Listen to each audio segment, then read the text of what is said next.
Bonsoir. Et vous êtes président directeur génial génial, j'ai dit. Mais c'est ça, c'est exactement ça. Juste révélateur. Ouais, merci. De Senior Consulting Group.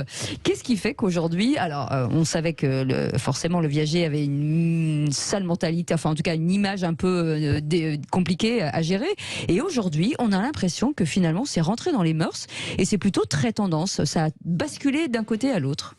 Oui, alors c'est complètement vrai, et c'est en train de vraiment de se propulser encore plus. Alors il y a plein de raisons pour lesquelles le viager aujourd'hui redevient tendance. Déjà il y a un vrai changement de mentalité du point de vue des seniors, Ouais, c'est vrai. qui ont bien compris que un bien immobilier n'avait pas vocation à être transmis à ses enfants, parce que déjà aujourd'hui les enfants, un bien immobilier c'est des fois plus embêtant qu'autre chose, les familles sont éclatées, et on connaît pas grand monde qui aujourd'hui rêve de vivre dans la maison de ses parents, et les retraités trouvent qu'aujourd'hui le bien immobilier en fait c'est comme de l'épargne. C'est un capital qui se sont construits, et l'idée c'est de se dire ce capital que j'ai, qui aujourd'hui me coûte de l'argent, parce que bien sûr. Voilà, avec aujourd'hui toutes les problématiques qu'il y a, l'énergie, ça coûte de plus en plus.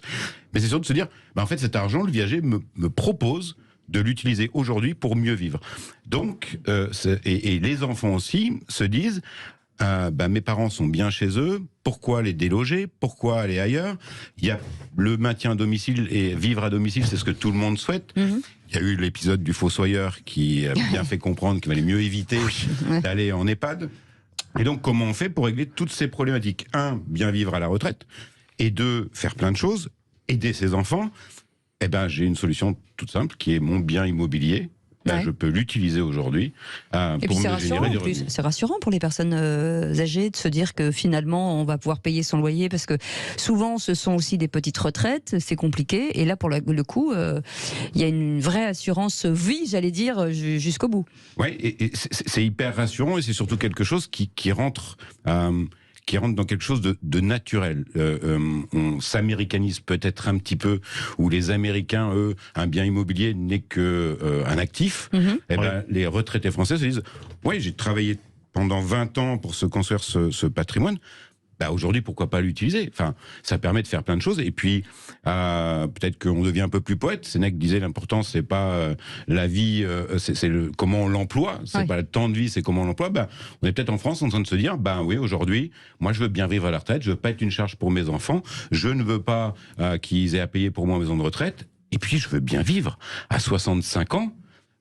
Alors on sera peut-être à la retraite plus tard, mais aujourd'hui on peut dire que à 62 ans en tout cas, on a encore 25 ans de vie à financer. Et il y a deux... Ce qui se passe aussi qui est très intéressant, c'est que beaucoup d'enfants ont leur propre patrimoine maintenant. Oui, c'est vrai. Et donc n'ont pas envie d'hériter de la maison. Moi, je suis dans d'une tante en banlieue. Les enfants, les nièces sont parties ailleurs. Et donc c'est la meilleure formule, parce que ça sécurise effectivement la personne qui est propriétaire. Elle sait que si elle doit aller en EHPAD, elle aura de quoi payer puisqu'elle a eu son bouquet. Elle a une rente. Elle a une rente. Ça lui permet de faire face, et elle sait qu'elle peut, y compris que le bouquet, transmettre tout de suite aux enfants une partie. Donc c'est tout avantageux. Mais je répète, ça ne peut fonctionner que si effectivement les enfants ont décidé de dire, nous on reprendra pas cette maison. Ils vont pas attendre le décès, la vente, etc. C'est ça qui est terrible. C'est le droit de succession et tout ça, parce que là on règle tout d'un coup. Parce qu'en fait tout se règle assez rapidement. C'est plutôt la ruralité, plutôt urbain finalement le viager, ou ça s'est totalement démocratisé? Totalement démocratisé et totalement décomplexé. En fait, c'est vraiment une histoire de projet de vie. Il n'y a pas de catégories socio-professionnelles qui font appel aux viagers. On a aujourd'hui des clients qui sont autant anciens avocats, médecins, diplomates, 4 sup, que ouvriers, agriculteurs. Donc c'est vraiment complètement diffusé, parce que il y a de plus en plus d'acteurs sur ce marché, et tant mieux, parce que ça permet de le démocratiser. Il y a de plus en plus de très belles émissions qui nous permettent d'en parler, comme la vôtre, et tant mieux, parce que ça permet de le faire connaître. Parce qu'il faut quand même se dire qu'on a 11 millions de retraités propriétaires en France aujourd'hui. 11 millions. C'est énorme. Et les transactions viagères, donc moi j'appelle ça les personnes qui se permettent de réaliser un projet de vie, ça représente encore aujourd'hui que 15 000 transactions.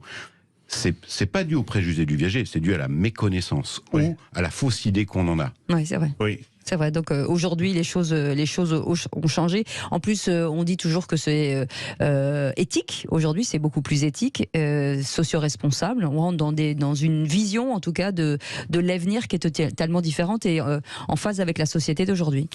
Complètement, puisqu'on a aujourd'hui des investisseurs qui ont un discours et qui ont bien compris. On récupère énormément d'investisseurs expatriés ou des déçus du locatif qui disent moi j'en peux plus des locataires, des impayés, et qui se disent mon argent, où est-ce que je vais l'investir?